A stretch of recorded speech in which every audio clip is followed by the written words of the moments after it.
Hello friends, here I am with next part of this story. I hope you all like the video and subscribe to my channel. So let's start the video with summary. The three virgin goddesses created a child together with a man all three fell in love with. They all three loved the child unconditionally. This child will play a pivotal role in things to come that none would expect. He will help the child of prophecy in his role.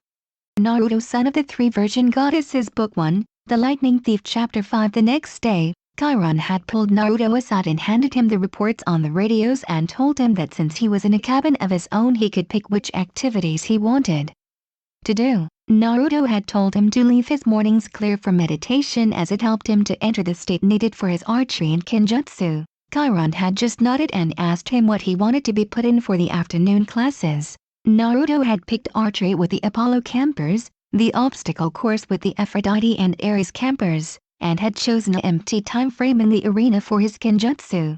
He had left the rest of the time for practicing the powers he had from his moms, whatever they were. Naruto, I was wondering if you would consent to teach some of the willing campers your kenjutsu style? Chiron had asked him after marking down his times. I still have a few more things to learn myself before I am a master of my style, so not this summer, maybe next summer. Naruto had told him. I understand, Chiron said with a nod. You want to make sure you're experienced enough before you teach anybody, he added, getting a nod from Naruto. For the rest of that morning Naruto hung out with Salina and Claris. He even returned Claris's spear to her after fixing it before Chiron had come to talk to him. Here you go Claris, I fixed your spear for you, Naruto told her when he had walked up to them and gave her the spear. Thanks Naruto, it looks almost brand new, Claris had said, then grinned ear to ear and glommed him when he showed her the spear looked almost brand new. Claris had realized what she did and pulled away with a blush on her face, causing Salina to giggle like crazy. Shut up, it wasn't that funny, Claris growled out. Whatever you say Claris, Salina said while still giggling. He had also got Salina and Claris to start teaching him French after learning that both of them knew it, with Claris having learned it from Salina. After that he had spent his morning just talking to them and going over the reports with a grin on his face. It seemed the radios had worked perfectly with no excess monster attacks. Even Chiron's report stated he hadn't been able to pinpoint the campers any better than usual during the game, so he marked them down as a success. Before Naruto had went to do his activities for the afternoon after lunch, he had pulled Charles aside and told him to follow him. He had then walked up to Mr. D's table where he was with Chiron. Chiron, Mr. D, I have come to report on the radios we test ran last night, Naruto had said when he arrived at the table with Charles. Charles had perked up at hearing this and paid attention to what Naruto said. Well, one of our camp celebrities. Don't expect me to treat you any differently, boy, Mr. D said, looking up at him. Wouldn't dream of it, Mr. D. If you did treat me any differently I would think the world was ending, Naruto said, causing Mr. D to smirk, getting a shocked look from Charles. Well Naruto, let's hear it. What's the verdict? Do they work well enough to be used outside of camp? Chiron asked, getting an interested look from Charles. Yes, they can. They worked better than I originally ever dreamed they would. There was no broadcasting of the demigod's location whatsoever during the game last night, Naruto said, getting a nod from Chiron and a happy smile from Charles that his cabin had done such a good job with the radio. I already have a few things planned for what we should do first with these, but I want to hear what you think we should do, Chiron said to Naruto. I think that we should have some of the more experienced campers do field tests with them outside of camp before we make them a common thing during quests, Naruto said, with Charles nodding in agreement. Good, I was thinking the same thing. I will have some of the campers go out today with Argus on a supply run and test them then, Chiron said. That sounds like a good idea, sir. That way they won't be too far away from camp if things do turn bad for them, Naruto said, thoughtful. That was my thoughts exactly, Chiron said. You will make a good leader someday, Naruto. Thank you, Chiron, Naruto said. After that Naruto had spent the rest of the afternoon doing his activities. He spent archery class practicing and joking around with the Apollo campers. During the obstacle course he spent more time with Claris and Salina. But his fun ended when his kenjutsu time started and he got serious and practiced the maneuvers he already knew before starting on one of the last three he needed to learn to become a master of his father's style. After that he practiced some of the powers he knew he had from his mom Hestia, like summoning home-cooked meals, projecting memories to others that pertained to family, using his fire abilities for healing, summoning and manipulating fire at different intensities, even Greek fire, and turning an area into a sacred place to his mom so he can claim sanctuary. For the memory projection, he used his friends so they could tell him if it was working. He even worked on the powers he got from his mom Artemis, like enchanting his arrows, communicating with hunting animals like wolves and hunting birds, tracking skills, and traveling through the wild at great speeds. His mother Athena's abilities were more like enhancements for abilities and so didn't need to be worked on. After dinner that night, Chiron had pulled him away to let him know how the field test outside of camp went. It was a complete success. After they got into town, the group I sent split up into pairs of 2 and used the radios to keep in contact with each other. One of the pairs had actually found a group of monsters and coordinated a pincer attack with the group, and the monsters were eradicated without even knowing what killed them. Chiron told him, "That's good. That means we can use them in the field on quests," Naruto said, receiving a nod from Chiron. "Yes, but we should still be cautious. There are some monsters out there that can pick up low-frequency signals," Chiron warned. "Of course, just tell anyone going on a quest that if they encounter that type of monster to turn off the radios and resort to the hand signals we have been taught here at camp," Naruto said. "That would work. Good job, Naruto," Chiron said before letting him leave to his cabin. After that, Naruto returned to Hestia's cabin and went to sleep. The next few days went the same for Naruto, with the only difference being that every other morning he would meditate instead of hanging out with Clarice and Selena, and on some mornings he would hang out with Annabeth and Percy. During these times he would notice how they were acting, but marked it up to the hatred between Athena and Poseidon. He also noticed how the other campers treated Percy as well, and figured it was because of the Hellhound attack more than him being a son of Poseidon. One morning Naruto woke up to it being completely dark and he frowned knowing it was morning. He looked outside to see thunderclouds rolling in across the hills. A storm was brewing, and a big one by the looks of it. Suddenly he heard a knocking sound at his door. "Come in," he called. Grover trotted in, looking worried, with Percy behind him. "Mr. D wants to see you." "Did he say why?" Naruto asked him as he got up and walked to his dresser. "He wouldn't say, just told me to bring you to the big house," Grover said. "Okay, I'll be ready in a moment," Naruto said, already pulling on his boots and lacing them up. A few minutes later he was ready and walked outside to see Grover and Percy waiting, while talking about the weather and how it never rained unless they wanted it to. "Well, come on, we should probably not keep Mr. D waiting," Naruto said, getting a nod from Grover, who started leading them to the big house. Everywhere he looked, Naruto could see the campers and other creatures were tense, and kept looking up at the storm rolling in. After a few minutes they reached the front porch of the big house. Naruto saw Mr. D at the pinnacle table in his crazy shirt and with his dyed cloak just like usual. Chiron sat across from him in his fake wheelchair. Naruto saw they were playing against invisible opponents, 2 sets of cards hovering in mid-air. Well, Mr. D said. "Our second newest celebrity." Everyone just stood there. "Come closer," Mr. D said. "And don't expect me to kowtow to you, mortal, just because old Barnacle-Beard is your father." A net of lightning flashed across the clouds. Thunder shook the windows of the house. "Blah, blah, blah," Dionysus said. Chiron feigned interest in his cards. Grover cowered by the railing, his hooves clopping back and forth. "Sir," Grover said, "you wanted to see me?" Naruto said, gaining his attention. "Oh yes, you and me have a little venture to make to Olympus. It seems you've garnered father's attention," Dionysus said. He then turned back to Percy and said, "If I had my way, I would cause your molecules to erupt in flames. We'd sweep up the ashes and be done with a lot of trouble. But Chiron seems to feel this would be against my mission at this curse camp, to keep your brats safe from harm." "Spontaneous combustion is a form of harm, Mr. D," Chiron put in. "Nonsense," Mr. D put in. "Boy wouldn't feel a thing. Nevertheless, I've agreed to restrain myself. I'm thinking of turning you into a dolphin instead, sending you back to your father, Mr. D, Chiron warned. "Oh, all right," Mr. D relented. "There's one more option, but it's deadly foolishness." Mr. D rose, and the invisible playing cards dropped to the table. "Come here, Naruto. We're off to Olympus for the emergency meeting. If the boy is still here when I get back, I'll turn him into Atlantic Bottlenose. Do you understand?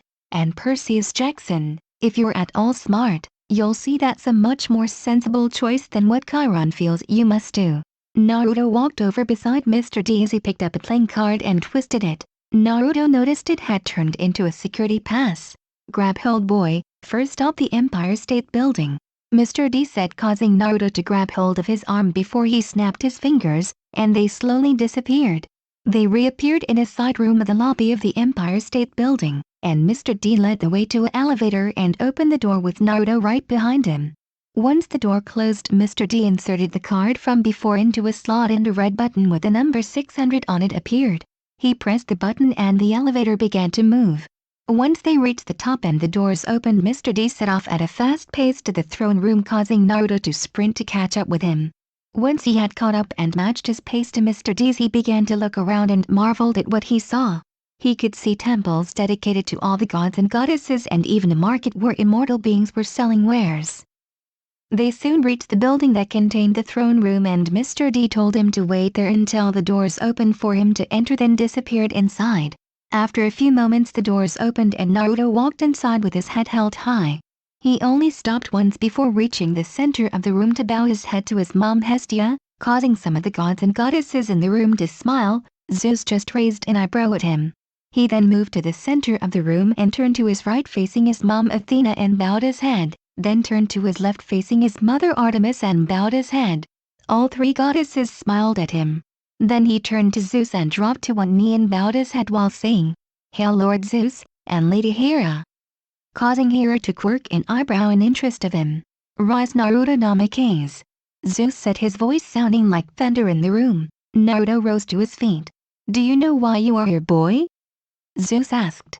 "No, Lord Zeus, Lord Dionysus only told me that I was summoned here by you," Naruto said in a clear voice. "You are here, boy, because you present a problem. You are a child of three goddesses who swore to remain virgins," Zeus said. "Permission to speak freely, my lord?" Naruto asked. Zeus quirked an eyebrow. "Permission granted, boy," Zeus said in interest. "Sir, while it is true that I am a son of three virgins, is it not also true that one of them has been having children through a different process than normal? Well, I was made from a totally different process than that. I was made by the mixing of the blood of my father in the ichor of my mother's. How am I a problem, sir?" Naruto said, then asked. "You present good points, boy. But even if that wasn't the problem, you are still three-quarters god, the strongest demigod on the planet at the moment. How do I know you won't turn on Olympus and use your power to attack us?" Zeus asked. "Sir, give me a test to prove myself loyal to the gods, any test you deem worthy," Naruto said before a chill went through the room. "That is an excellent idea, child. I believe I have the perfect test for him, brother," a voice said, causing everyone to turn to a corner of the room to see Hades standing there. "What are you doing here, Hades?" Zeus said angrily. "I am here, brother, to report that my helm has been stolen, also straight from the underworld," Hades said, causing the gods and goddesses to gasp. "Really?" Poseidon asked in shock. "Yes, brother, really. I propose that the boy's test be to find and retrieve it for me," Hades said. Zeus thought for a moment, then nodded his head. "Very well, that shall be your test, boy. You may take no more than 2 companions with you," Zeus declared. Naruto bowed his head and said, "As you wish, Lord Zeus." "Before you go, boy, I want to know why you mentioned me in your hailing of Zeus?" Hera asked.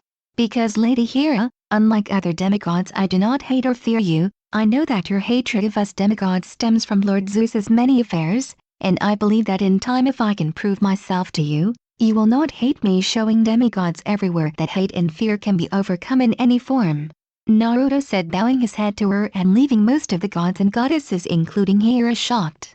"Very well, boy, you may go outside to wait until Dionysus appears to take you back to camp," Zeus said, receiving a bow from Naruto as he turned to leave the room. "Did anyone else notice anything weird while the boy was in the room?" Dionysus asked them, gaining a few nods from the other gods. "Yes, what do you think it could be?" asked Apollo. "It was our bodies trying to decide whether to be in our Greek or Roman forms in his presence," Athena said, shocking the other gods and goddesses. "You mean Aphrodite began?" "Yes, our son is of both our Greek and Roman forms," Artemis said. "But how is that possible?" Hermes asked, getting nods in recognition of the question. "I can answer that I was the one who did the main part of the ritual we used to create him," Hestia said, causing the others to look at her. Because Naruto was born from the mixing of our Ikurin Minato's blood, which has never been done before. He took on aspects of both our forms, as both have the same Ichor running through their bodies. Hestia explained, getting looks of understanding from the others. That boy just got way more interesting. Here comment, getting nods of agreement from the others.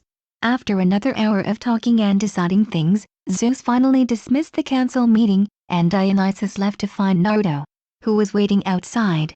"Well, come along, boy, it's time to get back to that infernal camp," Dionysus said, turning to walk away. "Sir, before we go, I was wondering if I could talk to you for a moment?"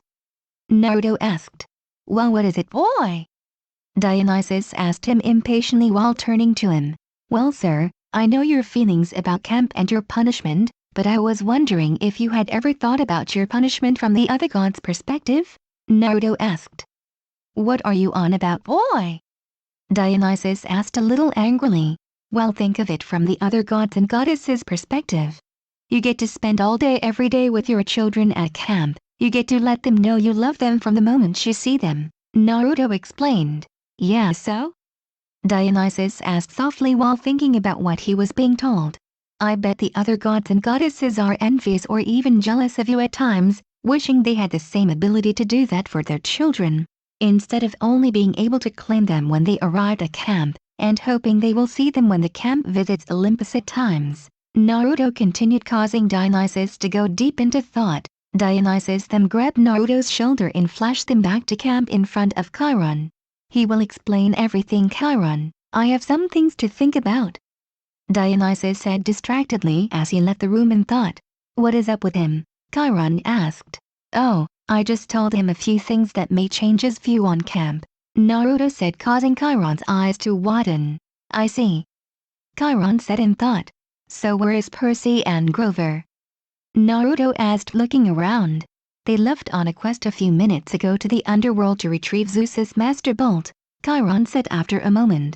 "So that's what Hades meant when he said his helm was also stolen," Naruto said in thought, while Chiron looked at him in shock. "I think you best tell me what happened on Olympus," Chiron said, causing Naruto to nod. Naruto then spent the next hour explaining what happened on Olympus. "Well, this changes things," Chiron said, shocked. "I think it would be best if you went to the attic and consulted the oracle. Well, I gather the two you wish to take with you," Chiron said, getting a nod from Naruto. "Alright, I wish to take Claris and Salina with me," Naruto said, getting a nod from Chiron, who immediately left the room to retrieve them.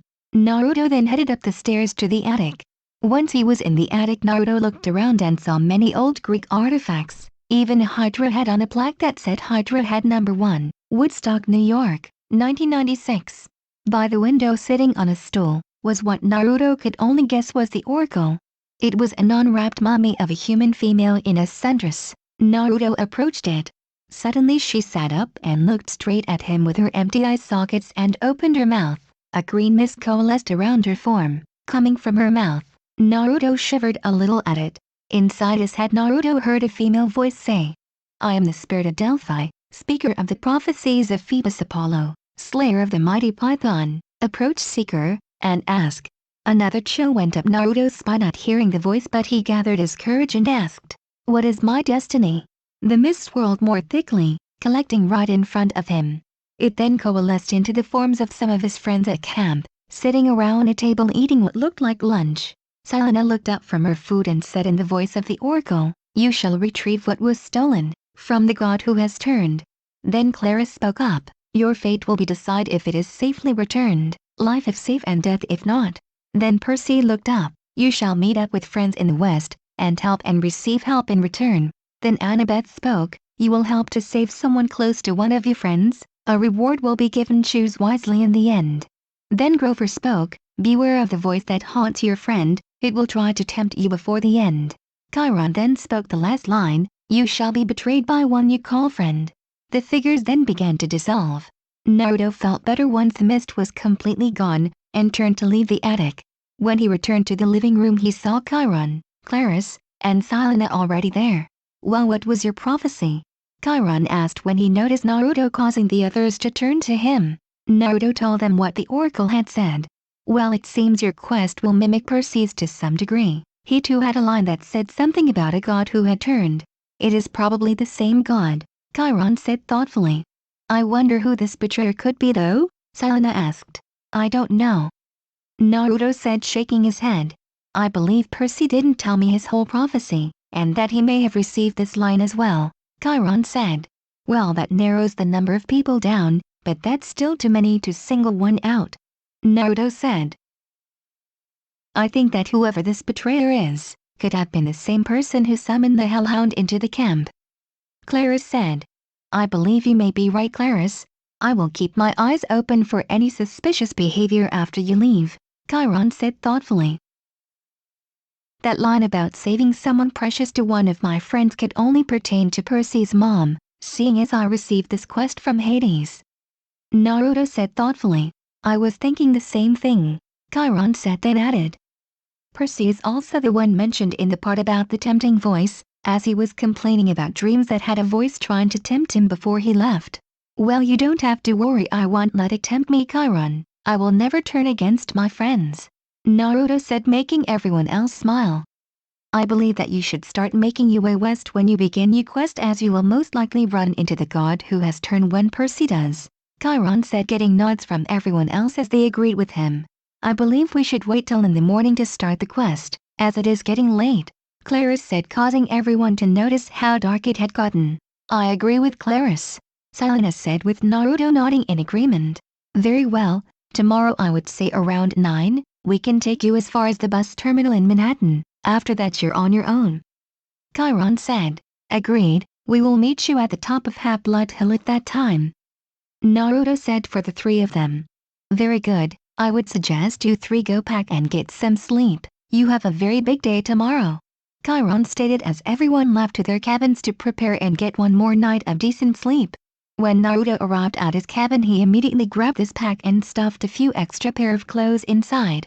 He then grabbed a demigod medkit he had and placed it inside as well. After that went his extra bow and quiver of arrows, his extra katana, and a few packages of on-the-go food. He then went to the camp store where he got them to loan him about $100 in mortal cash, a small sack of gold drachmas, and a tent in case they ended up having to sleep outdoors. He saw Claris and Selena there getting loaned the same things. Once back at his cabin, Naruto placed the tent in his bag and half of the money, placing the other half along with the bag of drachmas into the pocket of the pants he was going to wear the next day. He then made sure he had all the equipment he was going to carry on his person ready to go. This included his hunting horn, his Zippo katana, his Red Sox hat, his necklace bow and his boot knife. After making sure everything was ready to go for tomorrow, Naruto finally went to bed. The next day Naruto woke up around 8 in the morning, gathered up his stuff and headed to the dining pavilion. When he reached the pavilion, he found both Claris and Selena already there, both sitting at the Aries table. I see you girls are already up, Naruto said, walking up to them. Yeah, we have been here for about 30 minutes now, Claris said while taking a bite of her food. Go ahead and take a seat and eat, Naruto, Selena said, getting a nod from Naruto, who sat down across from them and began eating. After they were done eating, they grabbed their packs and took stock their supplies. Claris had packed almost the same thing as Naruto, but with a few differences. She had her spear and shield packed instead of a bow and katana, and on herself she had a sword strapped across her back. Selena had the same things packed, except she didn't have any weapons in her pack, and she had 2 daggers strapped to her waist and a strap of throwing daggers tied around her upper arm hidden by her shirt. They agreed they had everything needed, and Naruto made sure that Claris and Selena put half their money in their pockets and had Selena keep their bag of drachmas in her pocket, insisting that if anything happened to their packs they would still be able to provide for themselves that way. After that they headed up to Half-Blood Hill, arriving at the same time as Chiron and Argus. All right, on time, Chiron said when they all stopped at the top of the hill. He then handed each of them one of the low-frequency radios Naruto had invented. Well, we didn't want to keep you guys waiting. We know how busy around here it is for you, helping run the camp and all, Naruto said as they took them up, put them on, setting them to the same frequency. Well, it won't be the same around here with you three gone along with Percy's group being gone, Chiron said, giving him a hug. Don't worry, we will be back before you know it, Naruto said, pulling out of the hug. He then watched Chiron hug the girls as well. After their hugs, the girls followed Argus down to the waiting van. Chiron then turned to Naruto with a confused look on his face. Chiron, if Percy and the others contact you, you can tell them that I'm on a quest, just don't tell them what it is for, okay? Naruto said, getting a confused look from Chiron. Why not, Naruto? Chiron asked. If you do, it might just give Grover and Annabeth the thing they need to have Percy look somewhere else other than the underworld for the bolt. I believe that the underworld has a big part to play in Percy's quest, Naruto said, getting an understanding look from Chiron. Alright Naruto, I will do as you ask. Now be safe and come back as soon as you can. Chiron said, getting a nod from Naruto in understanding as he headed down the hill with Kurama following him to the others in the van. What took you so long? Claris asked him when he got in the car. I just had to tell Chiron one last thing before we left, Naruto said, getting a nod from her. Hey, look at Chiron, guys, Selena said, causing them to look out the window with her. To see Chiron firing an arrow into the sky in salute of our quest. Well, that's quite a send-off, Naruto said, smirking. Yeah, he usually just raises his bow in salute, Selena told him. He must think we're going to do remarkably well then, Claris said. The three demigods spent the entire trip into NY, watching the scenery and chatting about things they saw and food they wanted to try now that they were outside of camp. In the driver's seat, Argus had a smile on his face while listening to their conversation. It was around 3 in the afternoon when they finally reached the Greyhound bus terminal in Manhattan. Once they had parked, Argus handed them their packs from the trunk and helped them get their tickets. Then he drove away, heading back to camp. As they waited for their bus to come, Naruto had seen a poster on the ground with Percy's picture on it and the words, "Have you seen this boy?" under it. He had quickly picked it up and threw it away. His anger at Percy's stepfather Gabe was washed away when Kurama yipped at him, telling him to calm down. You're right, Kurama, me getting angry won't solve anything, Naruto said. Angry at what? Naruto heard Selena ask him from the place she and Claris had been sitting having a girls' conversation. Oh, just something to do with Percy, it's not important to the quest, Naruto said. If you're sure, Naruto, Selena said, falling back into conversation with Claris after Naruto nodded. Naruto had then spent the rest of the time looking up at the huge rain clouds that had been pouring down rain since the day before, wondering when it was going to stop. Finally the bus came into the station and they boarded with Kurama hiding in Naruto's pack with his nose poking out the top. Next stop, the Grand Canyon, Arizona, Naruto said dramatically while taking his seat between the girls after putting their bags in the overhang. Selena giggled at his acting while Claris rolled her eyes. They soon settled in as the bus made its way across the country, stopping in every state they went through. As the miles went by, they spent their time either talking or sleeping, 2 at a time, with one of them always awake. Soon the bus entered the state of Arizona and they got ready to depart. Well, this bus ride has been boring, Naruto said while stretching his arms above his head. You can't say that again, Claris said, yawning as she had just been woken up by Naruto. We should feel lucky that a monster hasn't attacked yet, Selena said, admonishing them. Sorry, Naruto said sheepishly. Yeah, it's not like we're wishing for a monster attack, we were just saying it was boring, Claris said, trying to appease Selena's anger at their statement.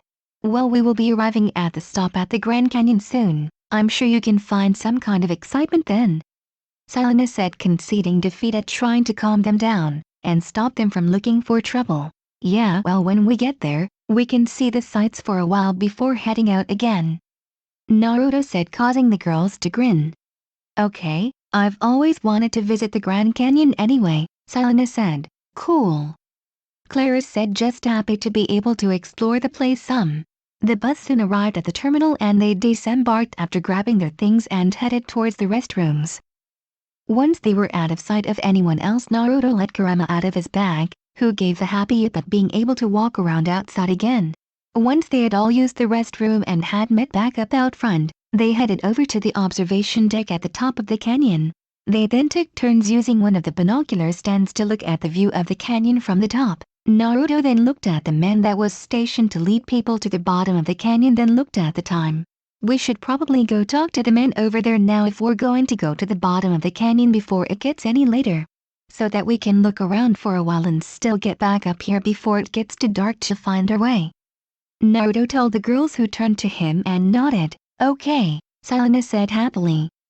Sounds good to me, Naruto, Claris said. They then walked over to the man standing beside the trail. Would you three like to go to the bottom of the canyon? The man asked. Yes sir, we would, Naruto said, getting a nod from the man. He then explained to them which trails were safest to use, and had them pay the fee before letting them go by him. Well, he was very helpful, Naruto said. Yeah, he even explained the best trails to use, Selena said, smiling. He seemed a little too friendly to me, Claris said. That had sparked a little argument between her and Selena that lasted till they reached the bottom of the canyon. Girls, stop fighting. We're here to sightsee for a while before continuing the quest, not argue over how helpful someone was, Naruto said, getting them to calm down and say that they were done. They then spent a while looking around the canyon, seeing some of the more famous rock formations in the canyon, and generally having fun. Suddenly Kurama let out a yik, then growled, causing Naruto to stiffen and look around. What is it, Naruto? What's wrong? Selena asked him, worried, as Claris also started looking around trying to spot what had Naruto spooked. Kurama senses a monster nearby, but can't tell exactly where or what it is, Naruto said, causing Selena to go wide-eyed before looking around as well. Alright girls, stay calm and don't move. I'm going to use an ability I got from my mother Artemis to sense where the monster is, Naruto said, receiving nods from the girls. Naruto then bent down on one knee and placed his palm flat on the ground. He closed his eyes and opened his other senses to the power of the wilderness around him. He sensed several normal-sized presences that he knew were people, and one large presence that felt like several monsters in one. His eyes widened at the monster's presence and he cursed, causing the girls to look at him in worry. What is a monster, Naruto? Claris asked him. It's a chimera, Naruto said, causing her eyes to widen before she began looking around the area more keenly. Selena had gasped when he said what the monster was and had grabbed her daggers from their sheaths. Where is it at, Naruto? Selena asked, her voice slightly unsteady. It's to the west of us, moving this way, Naruto said. Do you know if it has picked up our scent yet? Claris asked. It hasn't. We will have to fight it, as we won't be able to outrun it, but I know we will be able to beat it, Naruto said, causing them to panic for a moment before calming down at his words. Alright, here's the plan, Claris. You will go in and distract the beast with your spear. Kurama will aid you, while I will cover you with my archery, Naruto said, getting a nod from Claris, who grabbed her spear and shield and got ready. Selena, while we distract it, you will flank it and try to take out the serpent tail, Naruto continued, getting a nod from her as she mentally prepared herself. Once Selena is in position and has attacked the serpent tail, I will switch to my katana and attack it while helping whoever is having trouble at that time, okay? Naruto finished, getting another nod from both girls. And remember, use the radio to call for my help, so you don't have to call your intentions out loud, he added. Naruto then scaled the small rock formation beside him and got into a position to where he could see the chimera, but it couldn't see him. Alright Claris, I'm going to start firing arrows at it. When I do, I want you and Kurama to sneak up on it as close as you can before attacking it, so you can hopefully get in a few good hits before it can retaliate. Selena, you will also begin to flank it when I start firing, Naruto whispered into his radio. You got it, Naruto. He heard Claris whisper back, okay. He heard Selena whisper to him. He then drew his bow back, causing the arrow to form ready to fire. Then he focused his fire abilities and used them to form Greek fire around the arrowhead. This was one of his abilities he had discovered he had during his powers training. It was also the only fire he could summon without open source. He then fired the arrow at the chimera, hitting it in the kneecap, causing it to roar in pain. He then began to fire as many of the same arrow as he could, hitting the chimera in many different places. Naruto, we're close enough, lower the number of arrows you're firing so we can attack, Naruto heard Claris whisper to him through the radio. He lowered the number of arrows he was firing, then saw Kurama leap out, shifting to his bigger form in midair, while striking the chimera in the center of its two main heads, causing it to stumble back in shock and pain. He then saw Claris jump out and stab the beast with her spear in the side, sending arcs of electricity into the beast, causing it to recoil from the spear, before it was stabbed by it again before it could recover. He continued to fire arrows as well, as he watched Claris and Kurama fall into cinch on their attacks, keeping the chimera off balance. Alright Naruto, I'm in position and about to attack the serpent tail, he heard Selena whisper through the radio. Then he saw the tail raising from behind, about to attack Claris, and aimed his bow at it. But before he could fire his shot, he saw Selena drop down from above the tail's head and cleanly sever it from the rest of the chimera. He then returned his bow to his necklace form and grabbed a zippo, turning it into his katana, as he jumped to the floor of the canyon from the formation. "Girls, I'm coming in," Naruto whispered through the radio as he began to charge towards them and the chimera. "Naruto, when you reach us, I want you to strike the left head while I strike the right, and Kurama will strike down the center, okay?" He heard Claris whisper. "Okay, I can do that," Naruto whispered back. As soon as Naruto was close enough, he jumped up and towards the chimera, bringing his katana down just as Claris brought her sword up, having switched her spear for it some time during the fight, and Kurama swiped with his claws down the center between its head, and Selena sliced down with one of her daggers and up with the other. All their attacks hit at the same time, causing its head to be severed and its body to erupt into a shower of golden dust. "Alright, we did it, that was awesome," Claris said, smiling like crazy. "Yeah, we did a good job," Selena said, also grinning. "We worked really well together," Naruto said, smirking at their grins. They then heard a happy yip and saw Kurama land on Naruto's shoulder in his normal form. Naruto then looked around and saw the 3 heads of the chimera laying on the ground. "I guess these are our spoils of war," he said, picking up the head he had severed. "Yeah, I bet Dad is going to be proud," Claris said, picking hers up and bowing her head for a moment before it disappeared. "Well, my first spoil of war. I hope Mom will be proud when she sees it," Selena said, copying Claris with hers, causing it to disappear as well. Girls, what did you just do?" Naruto asked them. "Oh, we just prayed to our parents to receive them, and they collected them using their magic," Claris explained.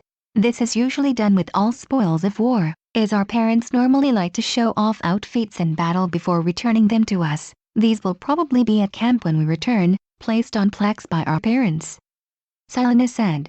Naruto nodded, then bowed his head and prayed, "Mamas, I want you 3 to receive this spoil of war I gained from battling the chimera."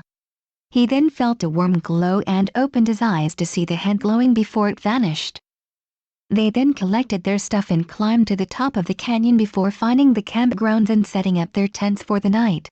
All 3 fell asleep instantly when their heads hit their pillows. Chapter 6. The next day, Naruto woke up and exited his tent and noted that the girls weren't awake yet. So he decided to go get some firewood and food from the camp store, and headed off in the direction indicated by the signs. When he arrived at the store, he noticed it was a low concrete building with only 2 windows in the front. As he walked in the door, he noticed 3 old ladies behind the counter, the same 3 old ladies from the time with Percy and Grover when they were leaving Yancy, and narrowed his eyes in confusion. "What can we get you, dear?" the old lady on the right asked him as he walked up to the counter. I would like to buy a small pile of firewood and some eggs and bacon," Naruto answered. The old lady on the left then got up and walked over to a fridge behind the counter and grabbed a carton of eggs and a package of bacon, before returning to the counter and bagging it. "Here you go, Sonny, the firewood is outside on the left side of the building," she said while handing him the bag. "Thank you. How much will this cost me?" Naruto asked them. The old lady in the center then rung up the price on the register and after a few seconds looked at the total.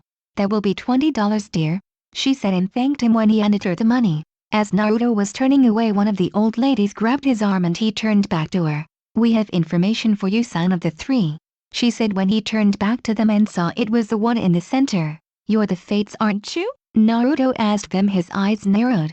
"Yes, dear boy, we are," the one on the left said. "What is this information you have from me?" Naruto asked them. "To reach where you must go, you will need the pearls of Persephone," the one on the right intoned. "One will be found near the blacksmith's forge," the center one intoned next. "The next will be found in a land without rain," the one on the left intoned. "Another will be found in a place stuck in time," the one on the right intoned again. "The final one you will need will be found near the guide who will show you the way," they all intoned together.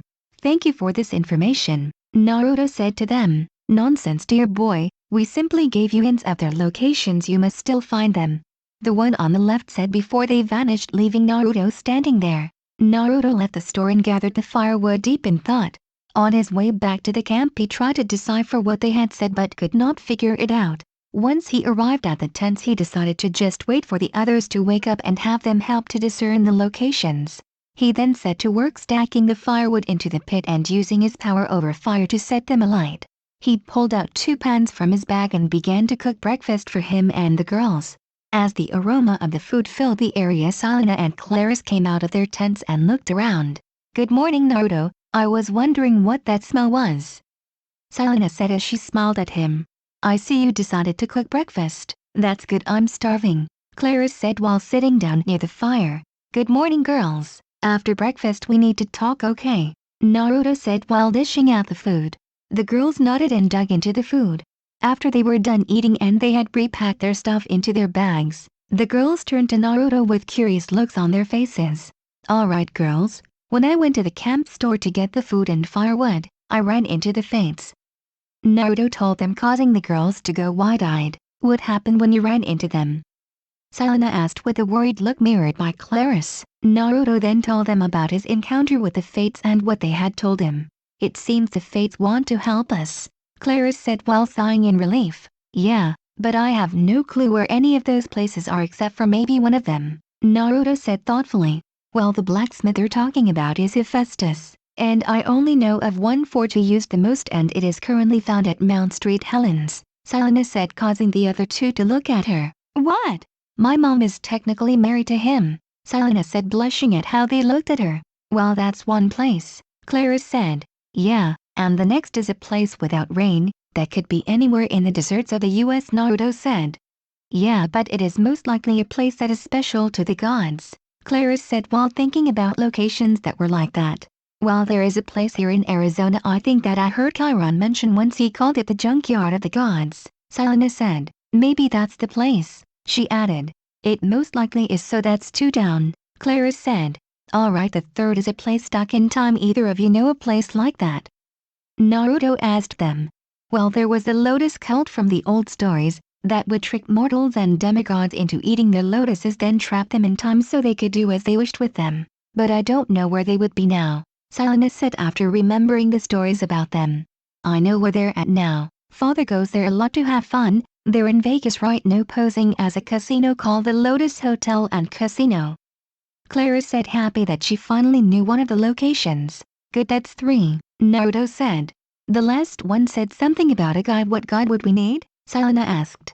"I don't know, I'm just as confused about this one as you, Selena," Clarice admitted. "I think I know. Once we have the helm we will have to go to the underworld to return it to Hades. Karen is the guide to the underworld for the dead, so it has to be somewhere near where he is," Naruto said, causing the other two to look at him in understanding. "That actually makes sense, and the pearls are for getting people out of the underworld," Clarice said thoughtfully. "Yeah, and the entrance to the underworld is currently located in Los Angeles, so we know where to go for that one now too," Selena said. "First stop, the Junkyard of the Gods.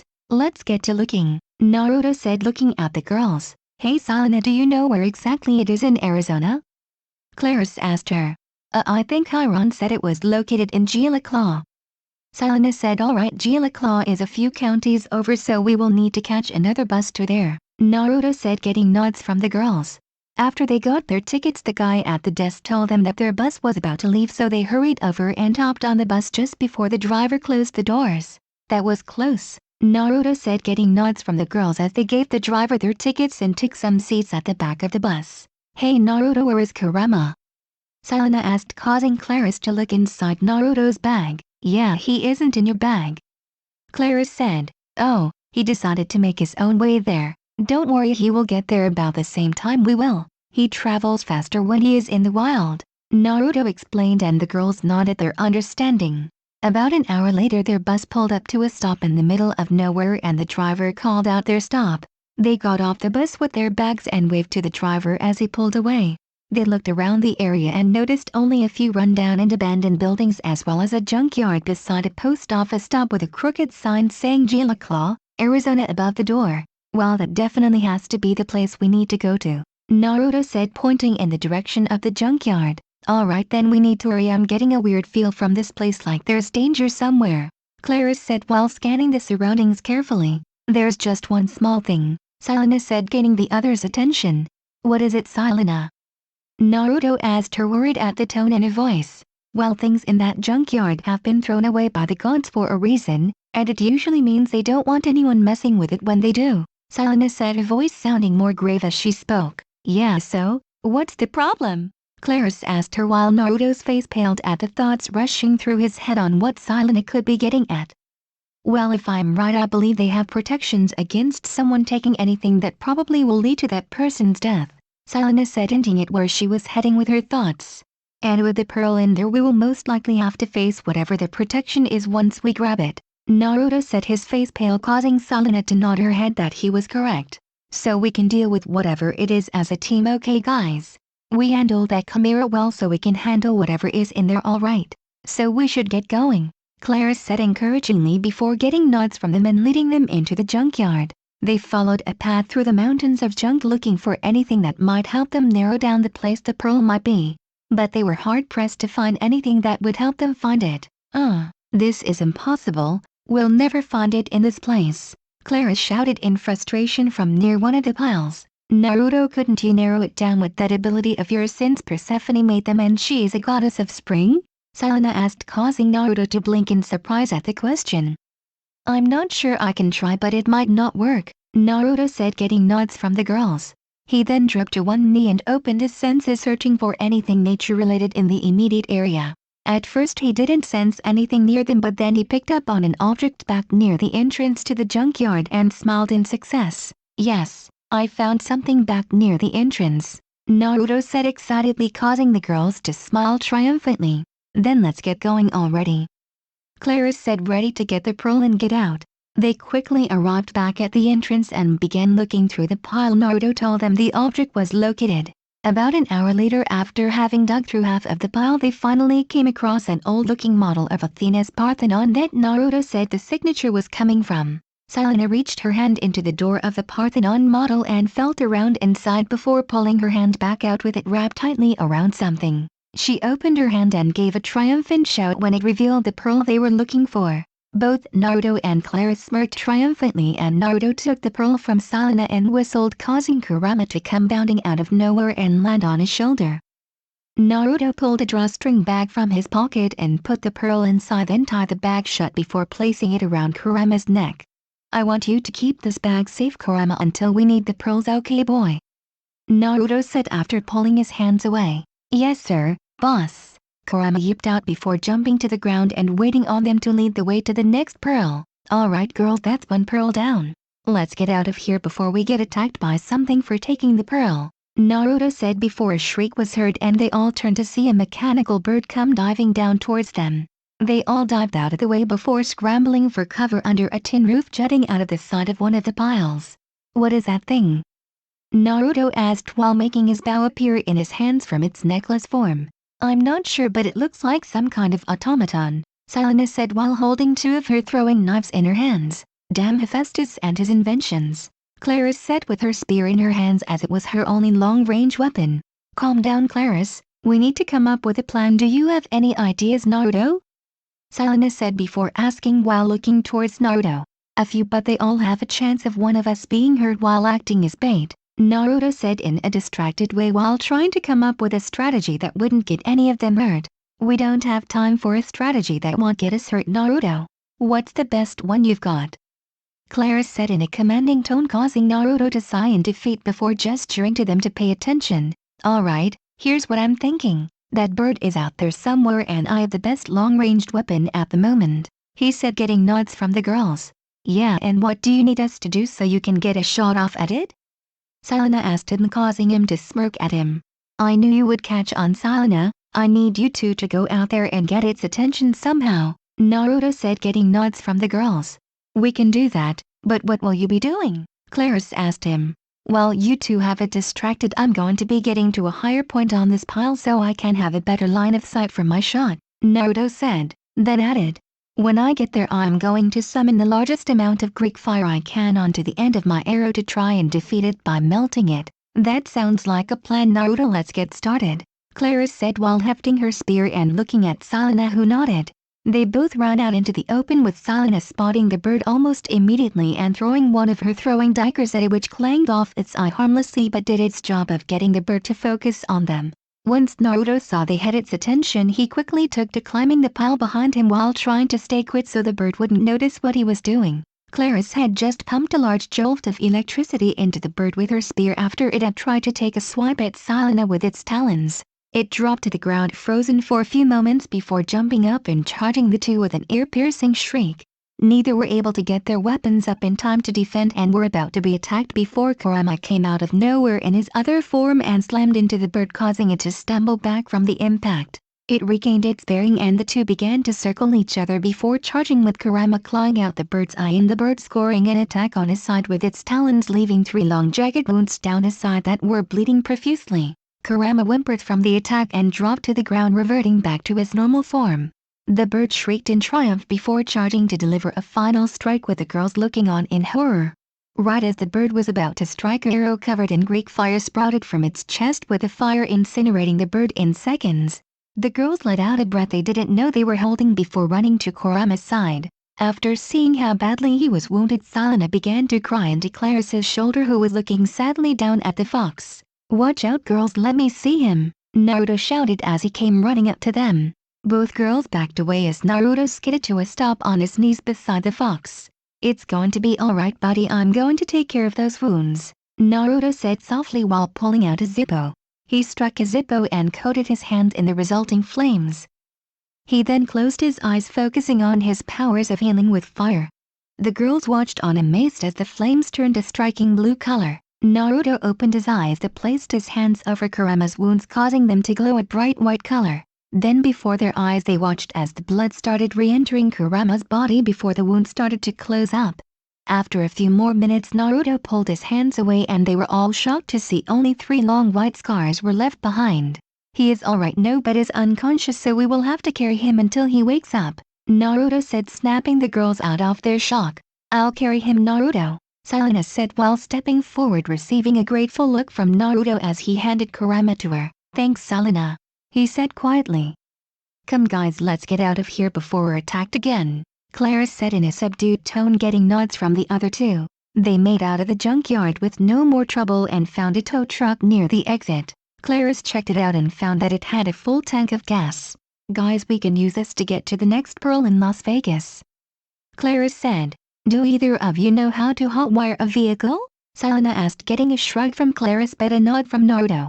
They both looked at Naruto a little shocked. "What Stephanie said it was a good skill to know as a demigod," Naruto said, getting nods from the girls as he began to hotwire the truck.